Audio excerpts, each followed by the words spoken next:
মা আজ একটু মাংস রান্না করো না মা। কি? আজকে দিনে কেউ আমিষ খায়? তুই জানিস না আজকে বাবার বার, আজকে সবাই নিরামিষ খায়। আমিষ খেতে নেই, আজকে না অন্যদিন খাওয়াবো। ও মা, মা গো, কি হয়েছে কি? আজ একটু মাংস রান্না করো না মা। কি? আজকে লক্ষ্মীবার মনা, তুই কি কিচ্ছু জানিস না আজকে দিনে কেউ মাংস খায়? ছি, তোকে অন্যদিন মাংস খাওয়াবো, আজকে যেটা রান্না করেছি সেটাই খা। এমন না, চল তো। কোথায় মা মাংস আনতে যাচ্ছ? আজকে মাংস রান্না করবা? কি?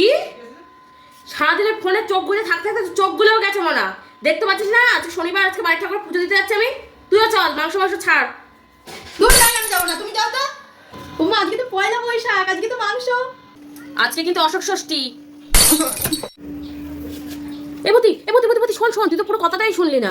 আজকে অশোক ষষ্ঠী, কিন্তু বলতে চাচ্ছি মাংসটা আমি করতে পারবো না, তুই করে খা। আমি আর মাংস খাবো না, মা থাক।